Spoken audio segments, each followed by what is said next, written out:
마가복음 1장 40절부터 45절까지의 말씀입니다. 함께 교독해서 말씀 읽도록 하겠습니다. 한 나병 환자가 예수께 와서 꿇어 엎드려 간구하여 이르되 원하시면 저를 깨끗하게 하실 수 있나이다. 예수께서 불쌍히 여기사 손을 내밀어 그에게 대시며 이르시되 내가 원하노니 깨끗함을 받으라 하시니 곧 나병이 그 사람에게서 떠나가고 깨끗하여진지라. 곧 보내시며 엄히 경고하사 이르시되 삼가 아무에게 아무 말도 하지 말고 가서 내 몸을 제사장에게 보이고 내가 깨끗하게 되었으니 모세가 명한 것을 드려 그들에게 입증하라 하셨더라. 그러나 그 사람이 나가서 이 일을 많이 전파하여 널리 퍼지게 하니 그러므로 예수께서 다시는 드러나게 동네에 들어가지 못하시고 오직 바깥 한적한 곳에 계셨으나 사방에서 사람들이 그에게로 나아오더라. 아멘. 주님의 말씀입니다. 자, 오늘 본문 말씀, 아까도 말씀드렸듯이 우리가 이제 마가복음 필사를 하는 본문 말씀은 29절부터 45절까지의 말씀입니다. 그럼 오늘 본문 말씀 이전까지 여러 가지 많은 예수님께서 치유와 축기의 사건들을 보이십니다. 사실은 29절부터 45절까지 전체 말씀을 제가 한번 쭉 훑어볼까 이렇게 생각을 했는데 너무 여러 가지 사건들이 함께 모여 있어서 오늘은 이 말씀에 집중을 하고 그 전에 있었던 이야기들은 전체적으로 제가 설명을 해보도록 하겠습니다. 29절부터 오늘 본문 말씀 이전까지 말씀을 보면 베드로의 장모를 고치신 일, 그리고 이어서 다른 여러 많은 환자들을 고쳐주셨습니다. 자, 예수께서 치유의 권능을 보이시며 이들의 육체적인 필요를 채우신 사건을 한번 쭉 살펴보고 있는데 그 대상들을 보니까 그 대상들이 예수 그리스도의 복음을 원했던 사람들도 아니고 또한 그들이 예수님께서 하나님의 아들이다 라고 하는 그 정체를 알고 예수님을 믿어서도 아닙니다. 예수님께서 이들에게 치유의 은사를 보이신 것은 그들이 육체적인 필요가 있기 때문에 예수님께서 그들에게 이 필요를 채워주셨던 것입니다. 그런데 이 필요를 채워주시면서 예수님께서는 입으로 어떠한 메시지도 전하지 않으셨습니다. 그저 치유의 은사만 베풀어 주셨습니다. 참 중요한 말씀 포인트인 것 같습니다. 제가 마가복음을 읽으면서 여러 가지 많은 것들을 깨닫게 되는데요. 자, 예수님께서는 직접적으로 입으로 말씀을 선포를 하시지는 않았지만 예수님께서 서 계시고 활동하신 바로 그 지점에서부터 이미 하나님의 나라는 확장되고 있었습니다. 입으로 복음을 증거하시지는 않았지만 예수 그리스도 그 자체, 예수 그리스도의 삶이 바로 복음의 영향력을 발휘하는 그런 삶을 이미 살고 계셨던 것입니다. 예수께서 이 모든 사람들에게 은혜를 베푸신 이 마가복음 1장에 나오는 이적과 기사의 사건은 예수께서 이 땅에서 공생의 기간 무엇을 하셨는지 우리에게 보여주고 예수 그리스도의 그 기초 사역을 알려주는 말씀들입니다. 예수의 삶, 그리고 성도의 삶, 그 자체가 복음의 시작이고 복음인 것입니다. 그래서 오늘 본문 말씀 이전에 예수님께서 이적과 치유를 행하셨던 이 사건들이 아무것도 아닌 것 같고 그럴 수 있겠구나라는 그러한 내용만이 아니라 우리의 삶 자체가 복음을 증거하고 복음의 영향력을 끼치는 삶이 되어야 한다라는 것을 암시하고 있는 것입니다. 그리고 그 사역의 대상은 예수님께서 교제를 하셨던 그 대상들은 주님 앞에 믿음을 고백한 사람들이 아닙니다. 오늘 본문 말씀 이전까지, 그러니까 39절까지는 정의롭게 살며 참 신앙 안에서 거하려고 몸부림치는 그런 사람들의 이야기가 아닙니다. 예수님은 사역을 하실 때 모든 죄인들, 세리, 그 당시 소외받고 그 당시에 사람들에게서 배제된 그런 사람들과 함께 하셨고요. 또한 그들의 고통과 아픔과 상처를 모른 척하지 않으시고 그들이 죄인임에도 불구하고 그들이 다른 사람들과 섞일 수 없는 사람임에도 불구하고 그들과 공감하시면서 다른 의인들과 똑같은 분량의 사랑으로 끌어안으시고 보듬어 안으셨습니다. 예수님은 그분 곁에 있던 모든 죄인, 모든 사람들, 그러니까 죄인들을 포함한다는 것이죠. 그 모든 사람들의 존엄성과 온전성을 그들의 삶을 통하여서 함께 해주시면서 회복을 시켜주셨던 것입니다. 이게 예수 그리스도의 사역이고요. 기독교의 사역인 것입니다. 사랑하는 성도 여러분, 이 의미를 잘 이해할 수 있어야 합니다. 거룩하다는 것은 경건하고 온전해진다라는 말인데 이렇게 거룩해지고 온전해져야 하는 대상은 특별한 계층, 특별한 종교를 갖고 있는 사람들 또한 특정 인종의 사람들이 아니라 하나님께서 창조하신 주님께서 주님의 나라에 초대한 세상의 모든 사람들임을 잊어서는 안 됩니다. 이것이 주님이 이 땅에서 하셨던 사역의 기초 내용입니다. 그래서 그분의 사역을 화목제물의 삶, fellowship offering의 삶이라고 이야기를 하는 것입니다. 평등하고 균형 잡힌 관계를 위해서 자신을 낮추시고 자신을 희생하여서 섬기며 봉사하고 생명까지도 내어주는 일, 이게 바로 화목제물의 삶, 예수 그리스도의 삶, 예수를 따르는 예수의 제자들의 삶이어야 하는 것입니다. 그러니까 이 삶이 쉽지는 않습니다. 당연히 어렵겠지요. 자기의 본능을 거스르는 일인데 쉬울 수가 없습니다. 여러분, 이 사순절 기간, 이 예수님의 쉽지 않은 사역을 내 몸에 새겨갈 수 있는 그런 훈련과 성찰의 기간이 되시기를 바랍니다. 그리고 오늘 본문에서는 예수님의 전반적인 사역과는 조금 다른 치유의 사건으로 이 나병 환자의 이야기가 소개가 되고 있습니다. 그래서 이제 여러 가지 사건들 중에서 오늘 본문에서 저는 이렇게 특별하게 이 나병 환자 사건에 집중을 해보려고 합니다. 이 사건은 마가복음이 모든 복음서의 기초가 되는 가장 오래된 복음서인데 그 복음서 중에서 이 마가복음에서 환자 본인이 직접 치유와 구원을 예수님께 요청한 최초의 사례입니다. 그러니까 제가 지금까지 소개했듯이 예수님의 구원과 치유와 은혜의 혜택을 입은 모든 사람들은 스스로가 죄인이라고 고백도 하지 않았던 일반 사람들이었고 예수님을 구세주로 받아들였는지 여부와는 전혀 상관없이, 그러니까 예수님을 구세주로 받아들였던 베드로의 장모도 고치셨지만 그 외에 다른 무리들도 고쳐주셨습니다. 그러니까 복음과는 상관없이 예수님께서 끌어안은 이들이었다면 이 나병 환자의 케이스에 와서는 자기 스스로가 믿음을 갖고 주님과 관계하면서 치유의 은혜를 입은 최초의 사례라는 것입니다. 현대교회의 상황으로 이 마가복음 오늘 본문 말씀을 치환해서 적용을 해보면 예수 그리스도의 은혜가 교회의 테두리 안에서만 국한되지 않았고 이미 교회 바깥에서 믿음을 알지 못하는 사람들에게서조차 주님의 전능하시고 무한하신 은혜의 역사가 존재하고 이루어졌다는 의미입니다.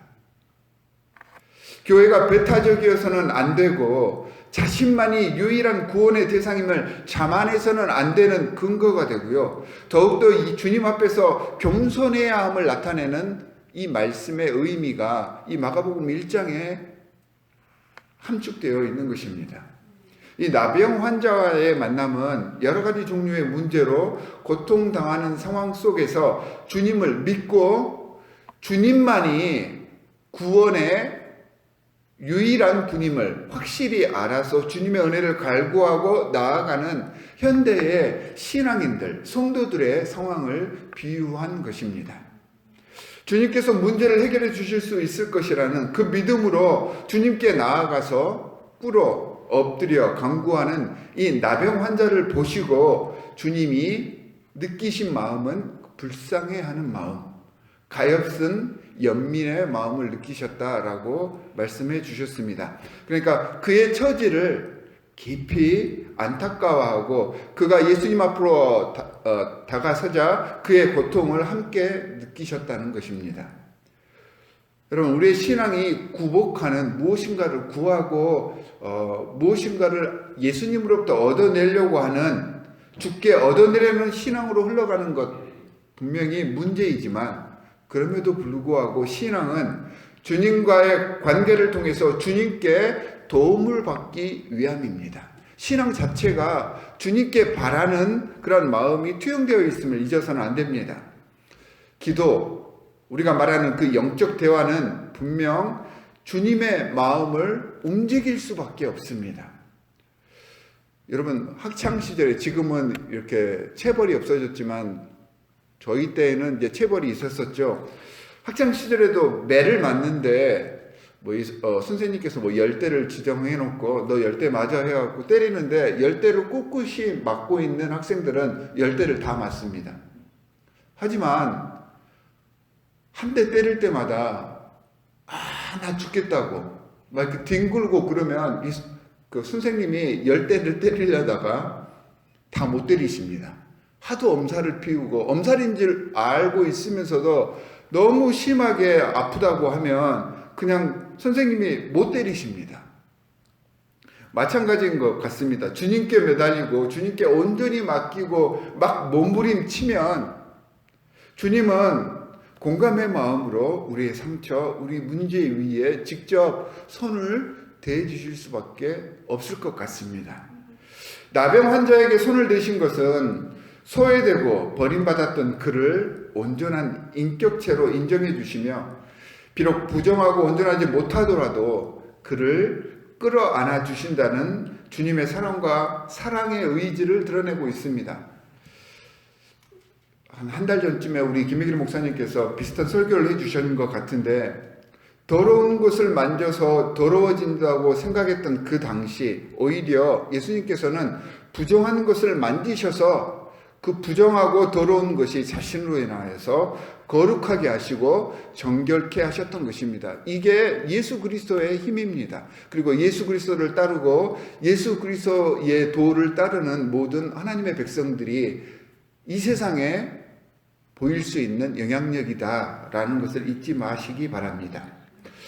그리고 예수님께서 개입하시자 이 나병 환자의 모든 문제가 다 해결이 되었습니다. 그런데 그 후에 나병 환자는 예수님의 말씀을 따르지 않았습니다.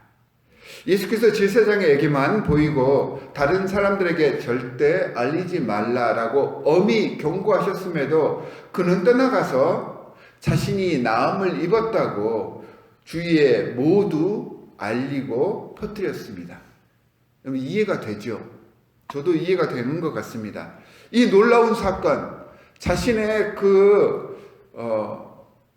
말도 할 수 없었던 그 처참한 상황에서 그 주님이 나를 건져주셨는데 그 기적의 순간을 자기가 경험을 했는데 말하지 않으면 안 될 정도로 벅차고 아마 고무가 되었을 것입니다. 그래서 알리지 않았을 수도 있겠다. 알리지 않을 수 없었겠다라는 생각이 들기도 합니다. 하지만 치유의 은혜를 입고도 예수의 말씀에 순종하지 않은 이 나병 환자는 오늘 이제 29절부터 보면은 치유된 후에 시중을 들었던 베드로의 장모하고는 아무래도 대비가 됩니다. 예수님께 시중을 들었다라고 하는 말은 자신의 모든 것들을 다 내려놓고 자기 스스로를 노예의 상태로 주인으로 예수님을 섬겼다라고 하는 자신의 모든 것들을 다 내려놓고 절제했다는 것입니다. 주님의 말씀에 순종하지 않고 자신의 그 은혜 받음을 갈무리하지 못해서 이 고을 저 마을에서 퍼뜨려 버려서 오늘 본문 말씀에 보니까 예수님께서 그 이후로 복음을 선포하지 못하시고요. 바깥 외딴 곳, 그러니까 광야 언저리 한적한 곳에서만 머물러야만 했다라고 성경은 이야기를 하고 있습니다. 그러니까 예수님께서 이 나병 환자를 고쳐주신 이 사건 이후에요, 재밌게 예수님하고 나병 환자의 입장이 정반대가 되어버렸습니다. 그러니까 예수님께서는 복음을 증거하셨던 분이신데 나병 환자를 고쳐주신 이후에 나병 환자처럼 이렇게 다른 사람들과 격리되는 삶을 살아야 됐고, 나병 환자는 예수님의 은혜를 입어서 예수님처럼 이제 돌아다니는 자유로운 삶이 되어버린 것입니다.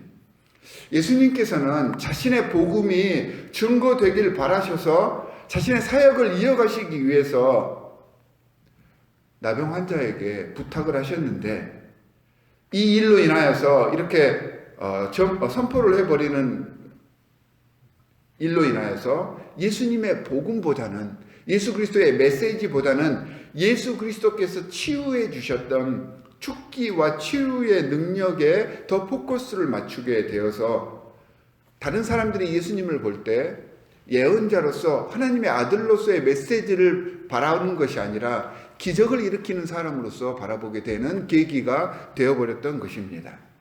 은혜 받고 말씀을 증거하는 일도 중요합니다. 하지만 더 중요한 것은요, 은혜 받고 자중하는 것입니다. 성령 은사의 사용도 마찬가지입니다. 주께서 내게 주신 성령의 은사들, 여러 가지 많은 은사들이 있죠. 방언의 은사, 치유의 은사, 봉사의 은사, 섬김의 은사, 가르침의 은사, 이 모든 은사들이 나를 드러내는 척도, 내 신앙의 만족도를 다른 사람들에게 나타내는 바로미터로 사용되어서는 절대 안 되는 것입니다. 모든 성령의 은사는요, 복음 증거와 말씀 선포에 있다라는 것을 절대 잊어서는 안 됩니다. 하나님께서 우리에게 주신 모든 은사는 바로 복음 증거와 말씀 선포에만 사용되어야 하는 것입니다. 자랑하고 드러내는 그 순간 성령의 은사의 영적 효능은 사라져버리고요, 그저 형식과 겉모습만 우리 몸에 들러붙어 있을 뿐인 것입니다. 복음 선포의 주체와 그 내용은 오직 주 예수 그리스도와 성령의 역사이기 때문에 증거되는 곳에 반드시 예수 그리스도의 이름만, 성령의 역사하심만 나타나야 합니다. 신앙인들이 나병 환자처럼 주님께 와서 무릎을 꿇고 청할 것은, 그러니까 자기 자신의 문제뿐만이 아니라 내가 발 딛고 서 있는 이 땅의 모든 생명들, 내 주위에 있는 모든 지체들의 아픔을 위한 것이어야 합니다. 모든 상처와 그 모든 문제가 깨끗해질 수 있도록 우리가 중보하는 것, 이를 위해 나를 내려놓는 것이 바로 예수 앞에 나아가서 우리가 해야 할 일임을 잊지 맙시다. 사랑하는 성도 여러분, 예수께서 모든 환자들을 돌보시고 그들에게 은혜를 베푸신 것처럼 조건 없는 사랑의 공동체로 나와 우리 교회가 세워져 갈 수 있기를 바랍니다. 예수 그리스도의 연민과 그 공감의 마음을 먼저 장착하십시다. 나병 환자가 자신의 모든 것을 던져서 주께 나아가서 고백을 했듯이 우리의 모든 문제를 주님께 담대하게 모두 다 털어놓는 용기를 가집시다. 대신 주님의 음성에 더 귀 기울이며 나병 환자가 잘못했던 그 오류, 하나님의 말씀을 잘 듣지 못하고 절제하지 못했던 그 오류가 발생하지 않도록 나를 갈무리하고 더 절제하면서 주께서 주신 성령의 은사와 은혜를 내 삶 속에 잘 용해시켜서 내 삶 자체가 주님의 은혜를 드러내는 영광스러운 은혜의 통로가 되게 합시다. 오늘 하루 이런 은혜의 삶을 사시는 하나님의 거룩한 아들, 딸들이 되시기를 주 예수 그리스도의 이름으로 간절히 축원합니다. 두 가지 기도 제목을 여러분께 드리도록 하겠습니다. 첫 번째는 이 시간 나병 환자처럼 모든 것들을 다 주께 내려놓고 우리의 문제를 주님께 맡겨 드립시다. 또한 내 판단이 아닌 주님께서 말씀하신 그 음성을 바로 알아들어서 주님이 원하시는 일만 하고 그 음성을 제대로 따를 것을 이 사순절 기간 서원할 수 있도록 하겠습니다. 두 번째는 나만의 기도뿐만이 아니라 우리 주위에 있는 여러 많은 지체들을 위해서 중보해 주시기 바랍니다. 특별히 오늘은 환우들을 위해서 기도해 주시기 바랍니다. 영적으로, 육체적으로, 질병으로 여러 가지 정신적인 문제로 고통을 받고 있는 우리 주위에 있는 모든 성도들, 우리 주위에 있는 모든 지체들, 내가 잘 알지 못하는 사람일지라도 그런 분들이 떠오르시면 함께 그들을 위해서 중보해 주시기 바랍니다. 두 가지 기도 제목을 가지고 이 시간 함께 기도하겠습니다. 하나님 아버지, 정말로 감사합니다. 오늘 나병 환자처럼 모든 것들을 주님께 다 내려놓고 자존심 다 내버리고 우리의 문제를 주님께 맡겨드립니다. 주님, 우리의 문제를 해결하여 주시옵시고 오직 주님께서만이 이 모든 것들을 감찰하시고 해결해 주실 유일한 분임을 고백하는 이 시간 되게 하여 주시옵소서. 하나님 아버지, 세상에서 살아가면서 여러 가지 많은 문제를 당했을 때 우리는 우리의 힘으로, 세상의 힘으로 어떻게 해보려고 하지만 모든 문제의 근원, 이 세상의 창조주이시고 구세주이신 하나님과 주 예수 그리스도만이 이 모든 문제의 해결자임을 깨닫게 하여 주시옵시고 주님께 간구하며 나아가 엎드러지게 하여 주시옵소서. 하나님 아버지, 또한 우리의 모습이 내 스스로 나만의 생명을 위한 그런 신앙이 되지 않게 하여 주시옵시고 우리를 통하여서 이루시고자 하는 하나님의 놀라우신 그 사역의 그 근본 취지가 무엇인지를 바로 알아서 나를 통하여서, 내가 서 있는 이곳을 통하여서 하나님의 나라가 확장될 수 있게 하여 주시고, 그러므로 우리를 주님의 은혜의 통로, 축복의 통로로 삼게 하여 주시옵소서. 하나님 아버지, 또한 주님께서 우리에게 원하시는 바가 무엇인지를 바로 알아서 그 주님의 그 뜻을 내 삶 속에서 실천해 나아갈 것을 간절히 원합니다. 내 뜻이 아닙니다. 내 신앙의 만족감이 아니라 예수 그리스도의 뜻이, 주 예수 그리스도의 이름만이 나의 삶 속에 드러나게 하여 주시옵소서. 하나님 아버지, 또한 우리 주위에 있는 여러 많은 지체들을 위하여서 중보할 수 있는 영성을 저희에게 허락하여 주시옵소서. 하나님의 나라는 나 혼자 거할 수 있는 곳이 아니라 모든 이들과 함께 어우러지며 서로 함께 부대끼며 세워주는 공간임을 깨우쳐서 우리 주위에 있는 모든 지체들을 위하여서 더 관심 갖고 더 중보하며 기도하게 하여 주시옵소서. 오늘 또 이 사순절 기간 하나님께 영광 돌리며 오직 주님께 모든 것들을 맡기기 위해 이 새벽 주님의 앞에 나와서 기도하는 하나님의 귀한 백성들이 있습니다. 그들의 머리 위에 안수하여 주시옵시고 그들의 삶을 책임져 주시옵소서. 오늘 하루도 주님의 보호하심에 따라 살아갈 것을 소원하오며 우리를 구원하신 주 예수 그리스도의 이름으로 간절히 기도하옵나이다. 아멘. 하늘에 계신 우리 아버지여, 이름이 거룩히 여김을 받으시오며 나라가 임하시오며 뜻이 하늘에서 이루어진 것 같이 땅에서도 이루어지이다. 오늘 우리에게 일용할 양식을 주시옵고 우리가 우리에게 죄 지은 자를 사하여 준 것 같이 우리 죄를 사하여 주시옵고 우리를 시험에 들게 하지 마시옵고 다만 악에서 구하시옵소서. 나라와 권세와 영광이 아버지께 영원히 있사옵나이다. 아멘.